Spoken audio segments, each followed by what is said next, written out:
ایک بات بڑی ضروری ہے، وہ میں نے آپ سے ضرور کرنی ہے۔ ایک آیت ہے قرآن پاک کی سورت بقرہ پہلا سپارہ آیت نمبر 120۔ اللہ تعالیٰ نے ایک حد بیان کر دی، فرمایا وَلَن تَرْضَىٰ عَنْكَ الْيَهُودُ وَلَا النَّصَارَىٰ حَتَّىٰ تَتَّبِعَ مِلَّتَهُمْ۔ فرمایا یہ یہودی اور عیسائی تم سے ہرگز راضی نہیں ہوں گے۔ یہ قرآن ہے اور سادہ ترجمہ تفسیر کی بھی ضرورت نہیں۔ یہ معاہدے کر لیں، محبت کے وعدے کر لیں، یہ تم سے راضی نہیں ہوں گے۔ کب راضی ہوں گے؟ حتی تتبع ملتہم، یہاں تک کہ تم ان کے دین کی پیروی کرنے لگ جاؤ۔ میرا جب پہلی دفعہ پاسپورٹ بنا تو میں نے سارا پڑھا، کتابیں پڑھنے کا شوق تھا شروع سے۔ اس کے ہر صفحے پہ لکھا ہے کہ سوائے اسرائیل کے، یعنی آپ پوری دنیا میں یہ سبز ہلالی پاسپورٹ لے کے جا سکتے ہیں، خبردار اسرائیل آپ یہ پاسپورٹ لے کے نہیں جا سکتے۔ یعنی اتنی نفرت کسی ملک سے کہ اس پر لکھ کے چھاپ دیا ہر صفحے پر کہ یہ پاسپورٹ سوائے اسرائیل کے ہر ملک کے لیے کارآمد ہے۔ میرا سوال ہے عرب کے ان لیڈروں سے جنہوں نے اسرائیل کے ساتھ معاہدہ کیا، مجھے بتاؤ تمہیں فلسطین کی بیٹیاں بھول گئی نا ساری کی ساری؟ تمہیں وہ ماں بھول گئی نا جو مسجد اقصیٰ کے دروازے پہ کھڑی ہو کے چیخیں مارتی تھی اور کہتی تھی کوئی علی کو خبر کرو کہ میری بچیاں قید میں ہیں؟ اور بھول گئی؟ تمہیں وہ بہن بھول گئی نا جس پر شراب کی بوتل انڈیڑتے تھے اسرائیل کے فوجی؟ وہ آپ کو ابھی بھی ویڈیو مل جائے گی۔ وہ انڈیلتے تھے شراب کی بوتل، اسے پکڑتے تھے، دست درازی کرتے تھے، اور وہ بیٹی کہتی تھی یا رحمت للعالم۔ بھول گیا تمہیں وہ سارا کچھ؟ تم نے 1 منٹ لگایا اور تم معاہدہ کس سے کروا رہے ہو؟ امریکہ کے صدر سے؟ اتنا ظلم کیا تم نے، اتنا قاتل کے ساتھ معاہدہ؟ کیا سمجھتے ہو فلسطین والوں کا کوئی والی وارث نہیں؟ سنو، میرے رسول کریم صلی اللہ علیہ وسلم نے فرمایا میرا کوئی مالدار امتی دنیا سے چلا جائے پیسے جائیدادیں چھوڑ کر، نبی پاک صلی اللہ علیہ وسلم نے فرمایا مسلمان ایک جسد واحد کی طرح، ایک جسم کی طرح، ایک حصہ تکلیف میں ہو تو دوسرا اس کی درد محسوس کرتا ہے۔ انسان کے وجود کے اندر سب سے قیمتی اس کا دماغ ہوتا ہے، اسی سے سوچتا ہے، اسی سے وہ عمل کرتا ہے، اسی سے منصوبہ بندی کرتا ہے، اسی سے وہ مومن ہوتا ہے، اسی سے معاذ اللہ کافر ہوتا ہے۔ اور وجود کے اندر جس کو درجے کے لحاظ سے بولنے میں بعض اوقات کم درجہ سمجھا جاتا ہے وہ پیر ہوتے ہیں۔ اور تو میری ٹھوکر کے بھی قابل نہیں، میں تجھے جوتے کی نوک پہ، پیر کی نوک پہ بھی نہیں سمجھتا۔ ہم یہ کہتے ہیں محاورتاً کہ تو پیروں کے قابل بھی نہیں، یعنی سب سے اعلیٰ درجہ دماغ کو دیا، دل کو دیا، اور سب سے ہلکا درجہ پاؤں کو دیا۔ لیکن مجھے بتلائیے گا اگر کبھی پاؤں کی سب سے چھوٹی انگلی چھنگلیا چیچی اس پہ اگر کبھی زخم لگ جائے تو جسم کا سب سے اعلیٰ حصہ دماغ ہے، دماغ نے کبھی یہ کہا ہے کہ چھوڑو یہ تو سب سے نچلا درجہ ہے، نہیں جانا ڈاکٹر کے پاس، اتنا ٹائم کہاں ہے، رہنے دو، چھوٹی سی تو انگلی ہے، خیر ہے؟ ایسا کبھی ہوا ہے؟ دماغ فوراً کہتا ہے کہ باقی کام بعد میں کریں گے، پہلے ڈاکٹر کا پتہ کرو، اس کو مرہم پٹی کراؤ، کیونکہ اسے پتہ ہے کہ اگر یہاں درد رہی تو باقی جسم میں بھی درد رہے گی۔ اور یہ بھی پتہ ہے دماغ کو کہ اگر میں نے یہاں علاج نہ کرایا انگلی کا تو کہیں پیر بھی سارا زخمی نہ ہو جائے، اور اگر پیر کا علاج نہ کرایا تو ٹانگیں اور باقی وجود تک بھی زخم نہ آ جائے۔ لہذا دماغ جلدی فیصلہ کرتا ہے، ٹیسٹ کرانے کا، چیک اپ کرانے کا، دوائی لینے کا، مرہم پٹی کا۔ اور میرے بھائی مسلمان ایک وجود کی طرح ہے۔ یہ تو ہو سکتا ہے کچھ مسلمان ملک غریب ہوں اور کچھ کے پاس تیل کے کنویں ہوں، کچھ کے پاس سونے کے پہاڑ ہوں، یہ تو ہو سکتا ہے کہ بعض اوقات یہ وہ سمجھ لیں کہ ہم اعلیٰ درجے کے ہیں، لیکن یہ یاد رکھیں اگر ایک جسم کی طرح ہیں، سوچتے ہیں اور ہیں، کیونکہ نبی پاک نے فرمایا ہے، اگر اس طرح سوچتے ہیں تو پھر میرا خیال ہے کہ جس طرح تیل کے کنویں والے کو اپنی درد ہوتی ہے نا، سونے کے پہاڑوں والے ملک کو جس طرح اپنی درد ہوتی ہے نا، اس طرح اسے کسی کو بھیکارت کی نظر سے دیکھنا نہیں چاہیے، چونکہ جسد واحد ہے۔ اور جسد واحد میں اگر کوئی درجہ بڑا بھی رکھتا ہو کہ جناب ہمارے پاس ایک بڑی جگہ ہے، متبرک جگہ ہے، ہم بڑے ہیں، تو آپ بڑے ہیں، لیکن بڑا دماغ ہی یہ فیصلہ کرتا ہے کہ بھائی وہ چھوٹا سا پیر کا حصہ زخمی ہے، جلدی کرو، علاج کراؤ۔ لیکن بڑے دماغ والا کہے کہ میرا گھر تو محفوظ ہے۔ معراج کی بات کرنے کا تو اب وقت آیا ہے، اس لیے کہ معراج کا سارا واقعہ تو مسجد اقصیٰ کے گرد گھومتا ہے۔ سبحان الذی اسریٰ بعبدہ لیلا من المسجد الحرام الی المسجد الاقصیٰ۔ حضور نے معراج کی رات مسجد اقصیٰ میں نماز پڑھائی تھی۔ اور ایک بار پھر سے طیبہ سے فلسطین میں آ، راستہ دیکھتی ہے پھر مسجد اقصیٰ تیرا۔ ایک بار حضور گئے تھے مکے سے مسجد اقصیٰ، اور پھر حضور فرماتے ہیں جب میں واپس گیا نا تو کفار نے جو کہ مسجد اقصیٰ دیکھی ہوئی تھی تو مجھ سے پوچھنا شروع کر دیا کہ مسجد اقصیٰ کی کھڑکیاں کتنی ہیں، دروازے کتنے ہیں، پلر کتنے ہیں۔ جب انہوں نے سوال جواب کیے تو حضور فرماتے ہیں کہ رب کریم نے مسجد اقصیٰ کو اٹھا کے میرے سامنے رکھ دیا۔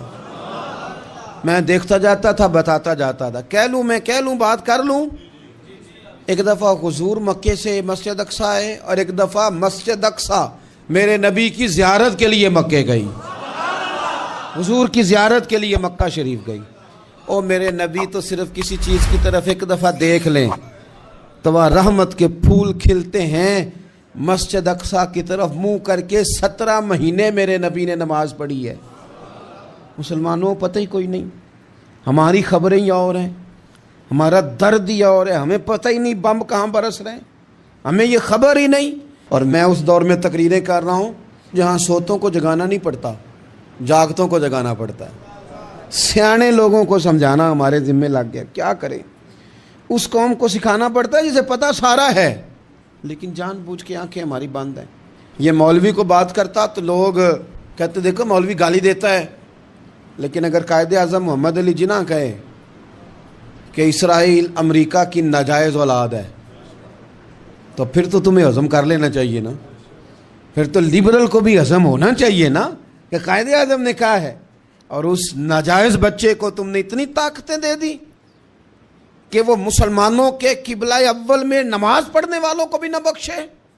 کہاں گئی تمہاری وہ انسانی حقوق کی بڑی بڑی تنظیمیں، کدھر گئیں؟ اور میرا پاکستانی میڈیا سے بھی سوال ہے، چند دن پہلے سیالکوٹ میں ایک واقعہ ہوا، ناانصافی ہو گئی جی، ناانصافی ہو گئی جی ایک بی بی کے ساتھ۔ ہر بندے نے شور مچایا، بڑے بڑے طوفان اٹھتے ہیں، کیوں ہوا جی کیوں ہوا؟ تو مسجد اقصیٰ کی توہین ہو گئی تو پھر طوفان کیوں نہیں اٹھا؟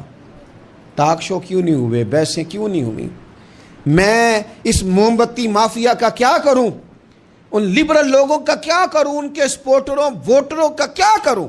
ان سیاسی جماعتوں کے کارکنوں کو کیا نام دوں کہ جو ان فضول بحثوں میں تو وقت ضائع کرتے ہیں، اور وہ مسجد اقصیٰ جس کے بارے میں میرے نبی پاک صلی اللہ علیہ وسلم سے ایک صحابیہ نے پوچھا تھا، یا رسول اللہ مسجد اقصیٰ میں نماز پڑھنا کتنا کو بہتر ہے باقی نمازوں کے مقابلے میں؟ تو حضور نے فرمایا 1000 گنا بہتر ہے۔ بی بی عرض کرنے لگی سونیا میں جا تو نہیں سکتی، دل بڑا کرتا ہے۔ تو حضور نے فرمایا جا نہیں سکتی تو وہاں تیل ہی بھجوا دے، جس میں حاضری لگوانے کی حضور بات کریں جس مسجد میں۔ اور نبی پاک علیہ السلام نے فرمایا خاص کر کے سفر کرنا ہوا تو 3 مسجدوں کے لیے کرنا، ایک مسجد حرام بیت اللہ کے لیے، ایک مسجد نبوی کے لیے، اور تیسرا مسجد اقصیٰ کے لیے۔ بیت المقدس مسجد اقصیٰ معمولی جگہ نہیں، حضور نے فرمایا 3 سفر کرو تو سمجھنا ہم عبادت کر رہے ہیں۔ کون کون سے؟ فرمایا اگر بیت اللہ جاؤ تو عبادت سمجھ کے جانا، مسجد نبوی کی طرف جاؤ تو عبادت ہے، اور مسجد اقصیٰ کی طرف جاؤ تو یہ بھی عبادت ہے۔ اور فرمایا مسجد اقصیٰ میں جس نے ایک نماز پڑھی اسے 25,000 نمازوں کا ثواب ملے گا۔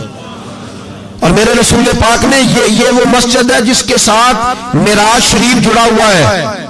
قرآن پاک نے کہا کہ اس مسجد میں سبحان الذی اسری بعبدہ لیلا من المسجد الحرام الی المسجد الاقصی۔ مسلمانوں قرآن کہتا ہے کہ تمہارے معراج کی شان رسول پاک کی مسجد اقصیٰ سے جڑی ہے۔ جس محبوب کو رب معراج کرائے تو مسجد اقصیٰ میں لا کے کرائے۔ وہ جگہ معمولی جگہ ہے، وہ معمولی جگہ ہے مسجد اقصیٰ۔ نبی پاک نے وہاں نبیوں کی امامت کرائی، 17 مہینے اس مسجد کی طرف منہ کر کے تیرے اور میرے رسول نے نمازیں پڑھی۔ چھوٹی جگہ ہے، اور پوری دنیا کا مسلمان اسے چاہیے شرم سے گڑ جائے۔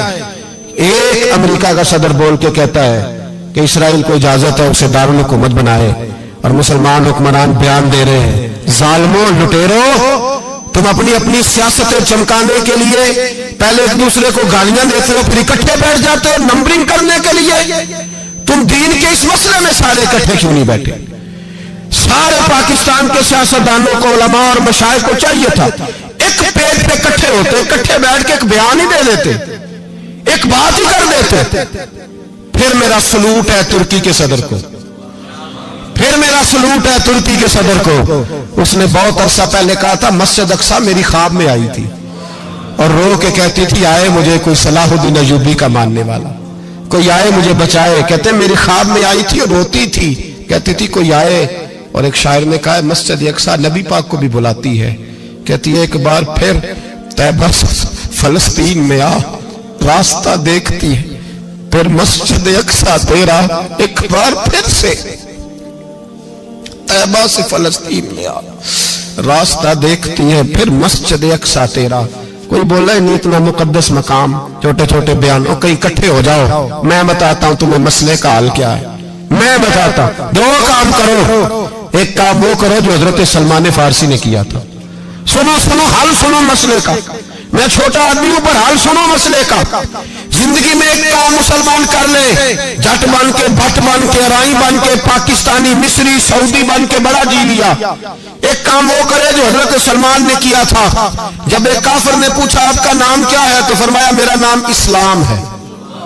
بولیے سارے میرا نام، کہا تمہارے باپ کا نام، فرمایا اسلام۔ دادا کا نام، کہا اسلام۔ پردادا کا نام، بازو تیرا توحید کی قوت سے کمی ہے، اسلام تیرا دیس ہے تو مصطفی ہے۔ ایک کام وہ کرو جو حضرت سلمان نے کیا تھا۔ کافر جب پوچھے تو کہو ہم سارے اسلام ہیں، ہم سارے کیا ہیں، ہم پہلے مسلمان ہیں، باقی بعد میں کچھ اور چیز۔ دوسرا کام وہ کرو جو حضرت امیر معاویہ نے کیا تھا۔ سن لو یہ حال ہے اس مسئلے کا، سنو۔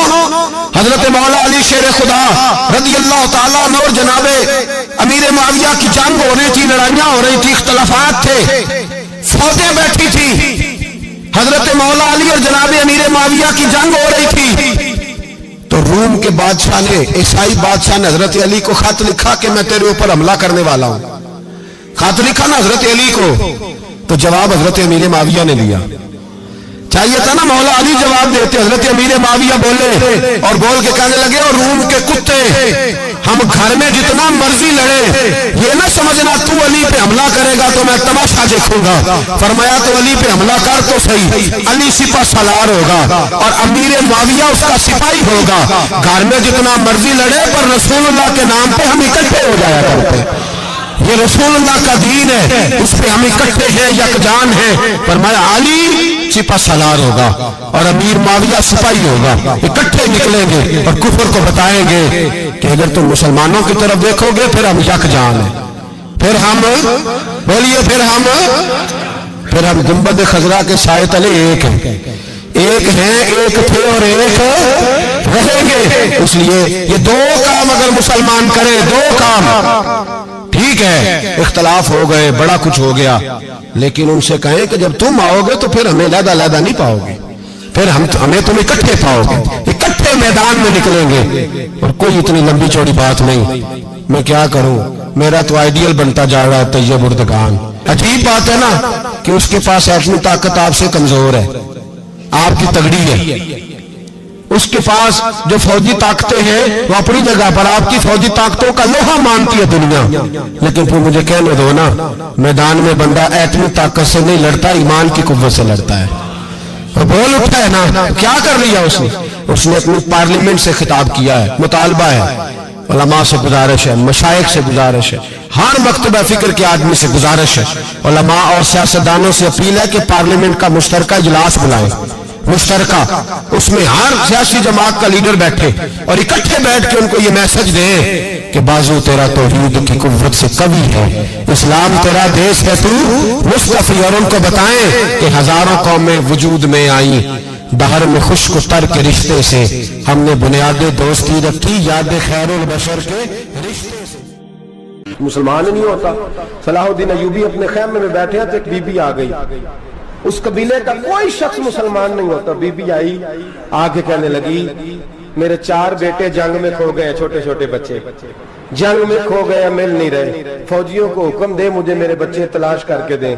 صلاح الدین ایوبی نے جھٹ پٹ سر پہ امامہ باندھا، نیزہ پکڑا، سینے بند باندھا، اپنے جبے کو سمیٹا اور باہر کہنے لگی تو کدھر جا رہا ہے؟ کہنے لگا میں خود تیرے بچے تلاش کر کے دوں گا۔ صلاح الدین چند سپاہی ساتھ گلی گلی نکلے، گلی گلی فجر کے نکلے، اثر ہو گئی، تھک گئے، 2 نمازیں صحرا میں پڑھی، جنگل کے اندر پہنچے تو ایک کونے میں 4 بچے ایک جگہ ڈرے اور سہمے ہوئے بیٹھے ملے۔ صلاح الدین ایوبی اٹھا کے لائے، ماں کو کہنے لگے تیرے بچے ہیں۔ نکلا اس لیے تھا کہ میرے نبی نے فرمایا بچے جدا ہوں تو ماں کو درد بڑا ہوتا ہے، اور میرے رسول نے فرمایا تھا جب جنگ کرنے جاؤ تو کھیت برباد نہ کرنا، فصلیں تباہ نہ کرنا، بچوں کو ماں سے جدا نہ کرنا۔ فرمایا میں سوچ رہا تھا تیرے بچے کہیں میری وجہ سے جدا ہو گئے تو مصطفیٰ کو جواب کیا دینا۔ فرمایا تیرے بچے ڈھونڈ کے لایا ہوں۔ بچے ماں کے پاس آنے لگے تو ماں نے بڑے بیٹے کے منہ پہ تھپڑ مارا۔ کہتا اماں کیا ہوا؟ کہنے لگے تو نے سنا نہیں کہ دشمن کے بچوں کی اتنی حفاظت کرتا ہے، میرے پاس نہ جا، اس کے قدموں میں بیٹھ جا۔ جس نبی کے غلام اتنے سچے ہیں وہ نبی کتنا سچا ہوگا۔ بنو قریظہ اور بنو نذیر 2 محلے تھے یہودیوں کے۔ یہودیوں نے بڑی عہد شکنی کی تو نبی پاک صلی اللہ علیہ وسلم نے ان کو بے دخل کر دیا، مدینے سے نکال دیا، مدینہ منورہ سے۔ یہودی نکل گئے مدینہ طیبہ سے، تو جب وہ نکل کے جا رہے تھے تو ان کے مکان، ان کے باغ، ان کی جائیدادیں بچ گئیں۔ نبی پاک علیہ السلام نے انصار مدینہ کو پہلے بلایا۔ جاگ رہے ہیں نا آپ لوگ؟ پیسے آتے کسی کو برے لگتے ہیں؟ اب تو یہ بھی حلال حرام کی تمیز بھی اٹھتی جا رہی ہے۔ جائیداد، باغ، مال، علاقہ خالی ہوا ہے، وہ چلے گئے اور لوگ تو ڈھونڈتے پھرتے ہیں۔ اللہ خیر فرمائے، شاملہ ہر جگہ ملتی نہیں اب شہروں میں، وہ کس کس نے نام کرا لی، کدھر گئی ہے کوئی خبر ہی نہیں، خالی جگہ پڑی ہے۔ میرے نبی پاک علیہ السلام نے پہلے انصار مدینہ کو بلایا۔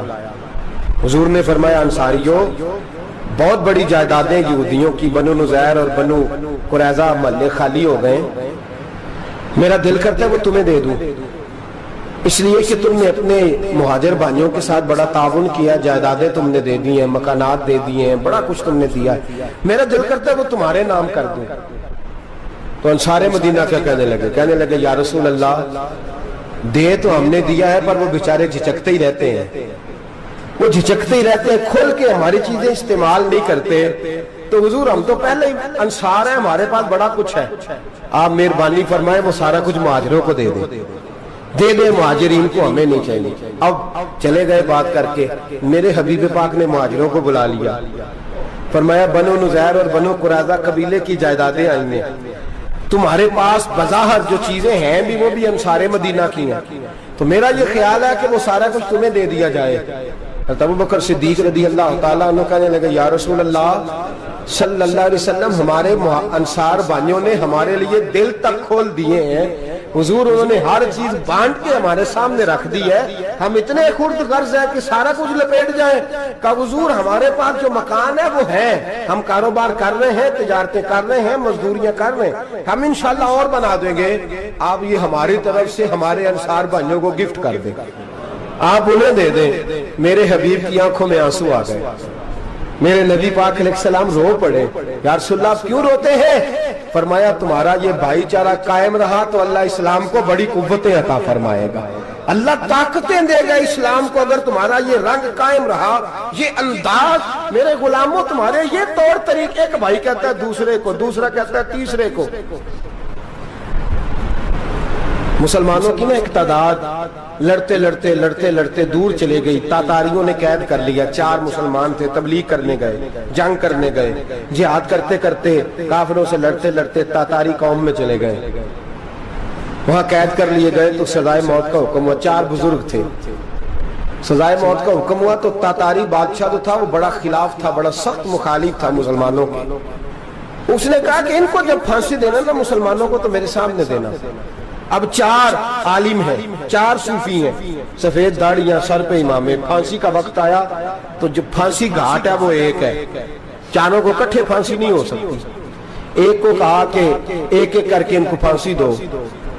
جب پھانسی کا وقت آیا نا تو جو سب سے پیچھے صوفی تھے وہ دوڑ کے آگے آئے، کہنے لگے بادشاہ پہلی باری میری لگا، پہلی. اب بادشاہ نے کہا ٹھیک ہے اسے لٹکا دو. وہ قریب آئے تو دوسرے دوڑ آئے, کہنے لگے نہیں نہیں پہلی باری میں نے زیادہ کافر قتل کیے, میرا بڑا جرم ہے, مجھے پہلے سزا دو. ان کو پھانسی دینے لگے تو تیسرے آ گئے, کہنے لگے نہیں یہ تو میرا قتل کرتا تھا, رستے میں بتایا کرتا تھا, ڈھونڈ کے میں بتلاتا تھا کہ یہاں زیادہ تعداد ہے, مجھے پہلے پھانسی دو. تیسرے کے ساتھ بات ہو رہی تھی تو چوتھا دوڑا آیا, کہنے لگا یہ رستے بتاتا تھا, یہ تبلیغ کرتا تھا, یہ سارا کچھ کرتا تھا, لیکن کہا یہ کہتے تھے چلو واپس چلتے ہیں, میں جانے نہیں دیتا تھا, میں کہتا تھا اور کافر مارنے اور علاقے فتح کرنے, میرا جرم بڑا ہے, مجھے پہلے پھانسی دو.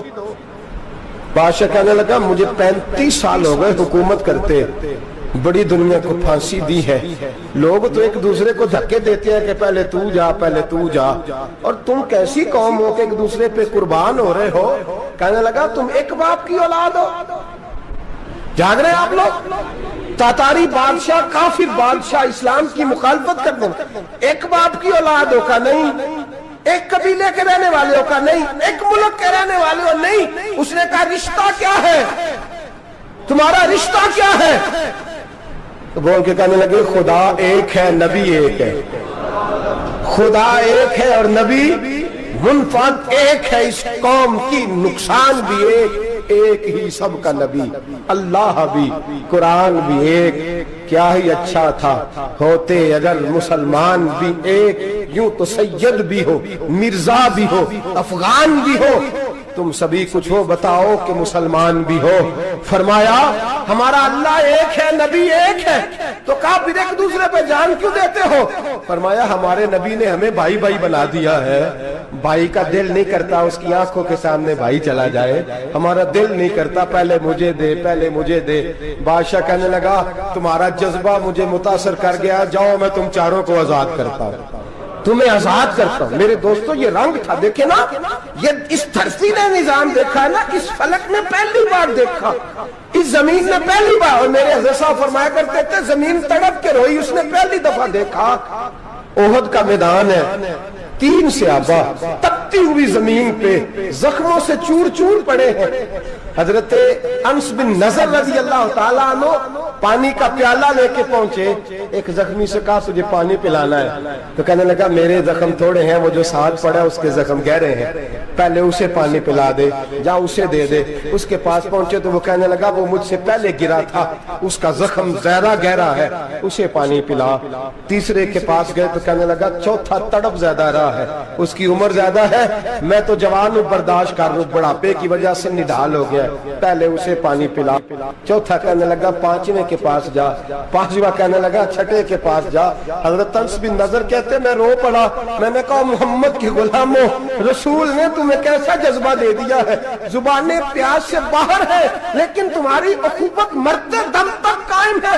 کہتے میں 7ویں کے پاس گیا تو کہنے لگا اگر 6 قربانی دے سکتے ہیں تو مجھے خود غرض نہ سمجھ, میں نے نہیں پانی پینا, جا پہلے کے پاس لے جا. کہتے میں پہلے کے پاس آیا تو روح پرواز کر گئی, دوسرے کے پاس آیا تو روح پرواز کر گئی, میں 7ویں تک آیا تو انتقال کر گئے. کہتے ہیں پانی کا پیالہ میں نے اٹھایا اور میں نے زمین پہ رکھا تو میں نے کہا پانی گوا رہنا, محمد کے غلام مر تو جاتے ہیں پر ایک دوسرے کا خیال بڑا رکھا کرتے ہیں, گوا رہنا یہ مر جایا کرتے لیکن ایک دوسرے کا درد. میرے دوستو لٹا ہوا برما, روتے ہوئے مسلمان, سسکیاں اور آہیں لیتی ہوئی مائیں پوچھتی ہیں اے خاصا اے خاصان رسول, وقت دعا ہے, امت پہ تیری آ کے عجب وقت پڑا ہے.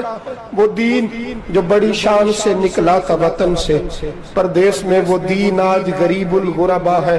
فریاد ہے اے کشتی امت کے نگہباں, بیڑا یہ تباہی کے قریب آن لگا ہے. اور کیا خوبصورت جملے کہے تھے کہ نبی پاک صلی اللہ علیہ وسلم نے, حضور نے فرمایا تھا میرا مومن ایک جان کی طرح ہوتا ہے, ایک جان کی طرح ہوتا ہے. ایک کو تکلیف ہو جسم کے ایک حصے کو, سارا حصہ پریشان ہوتا ہے. فرمایا یہ ایک مکان کی طرح ہے, ایک اینٹ دوسری اینٹ کو مضبوط کرتی ہے. فرمایا یہ مضبوط لوگ ہیں, یہ مضبوط لوگ. حضرت عمر فاروق کا زمانہ ہے, ایک آدمی نے سیری بھیج دی ایک گھر میں بطور تحفہ, قحط کا زمانہ تھا, گوشت ملتا نہیں تھا, جانور. ایک آدمی نے سیری بھیج دی ایک آدمی کے گھر میں. اس نے کیا کیا, اس نے اپنی بیوی سے کہا ہماری تو خیر ہے,